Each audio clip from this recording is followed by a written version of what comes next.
जय श्री कृष्णा फ्रेंड्स, राधे राधे। कानू की सेवा यूट्यूब चैनल में आप सभी लोगों का हार्दिक स्वागत है। आज की इस वीडियो में हम आपके साथ कार्तिक महात्म्य का 10वां अध्याय शेयर करने वाले हैं। तो चलिए फ्रेंड्स स्टार्ट करते हैं। सुनो लगाकर मन सभी, संकट सब मिट जाएं, कार्तिक महात्म्य का विशिष्ट पढ़ो 10वां अध्याय। राजा पृथु ने कहा कि हे नारद जी, है तो आपने महाप्रभु शंकर की बड़ी अद्भुत कथा सुनाई। कृपा करके आप यह भी बताइए कि उस समय राहु उस पुरुष के हाथ से छूटकर कहाँ गया। नारद जी ने कहा कि उसके छूटने पर वह बर्बर नाम का विख्यात हो गया और मानो यह जन्म पाकर उसने अपने आप को धन्य माना। वह धीरे धीरे जलंधर के पास गया। वहां उसने शंकर जी की चेष्टा कही। उसे सुनकर दैत्यराज को बड़ा क्रोध आया और उसने अब दैत्यों को सोना सजाने की आज्ञा दी। काल नेमी और शुभ निशुंभ आदि सभी महाबली दैत्य तैयार होने लगे। एक से एक महाबली दैत्य करोड़ों की संख्या में निकलकर युद्ध के लिए तैयार हो गए। महाप्रतापी सिंधु पुत्र शिवजी से युद्ध करने के लिए निकल पड़े। उनके आगे महर्षि शुक्राचार्य और छिन्नसार राहु हुआ। उसी समय जलंधर का मुकुट खिसककर धरती पर आ पड़ा। आकाश में बादल छा गए और बड़े अपशगुन हुए। उधर इंद्र आदि सब देवताओं ने एकत्र होकर कैलाश पर जाकर शिवजी से यह सब वृतांत कहा और यह भी कहा कि आपने जलंधर से युद्ध करने के लिए भगवान विष्णु को भेजा था।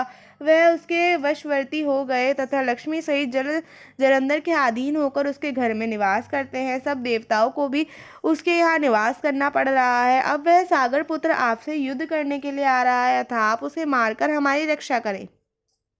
देवताओं से यह सब कुछ सुनकर शंकर जी ने भगवान विष्णु से पूछा कि हे ऋषिकेश, युद्ध में आपने जलंधर का संहार क्यों नहीं किया और वह वैकुंठ को छोड़कर आप उसके घर कैसे चले गए। तब भगवान विष्णु ने हाथ जोड़कर शिवजी से कहा कि जलंधर आपका अंशी या लक्ष्मी का भाई होने के कारण मैंने उसे नहीं मारा। वह बड़ा ही वीर व देवताओं से अजय है। मैं सत्य कहता हूँ कि उसे कोई भी नहीं मार सकता। इस पर लक्ष्मी जी ने मुग्ध होकर और मैंने स्वयं उसके घर में रहने का वर दे दिया, इसलिए मैं उसके घर में रहता हूँ।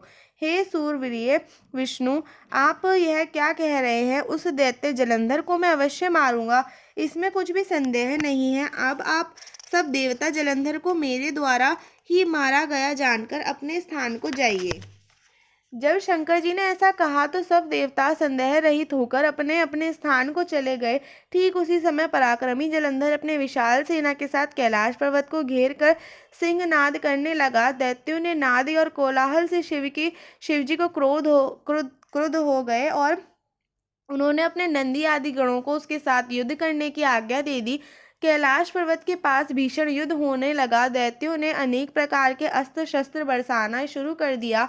भैरी मृदंग शंख और तीरों तथा हाथी घोड़ों व रथों की भयानक आवाज से धरती कांपने लगी। युद्ध में कट कर मरे हुए हाथी घोड़े और पैदल सिपाहियों का पहाड़ सा लग गया, जिससे कि युद्ध भूमि और भी भयंकर हो गई। दैत्यों के आचार्य श्री शुक्राचार्य अपनी मृत संजीवी विद्या से जब दैत्यों को जीवन प्रदान करने लगे, यह देखकर शिवजी के गण व्याकुल हो गए और उनके पास जाकर सारा वृतांत सुनाया। यह सुनकर भगवान शिव के क्रोध की सीमा ना रही।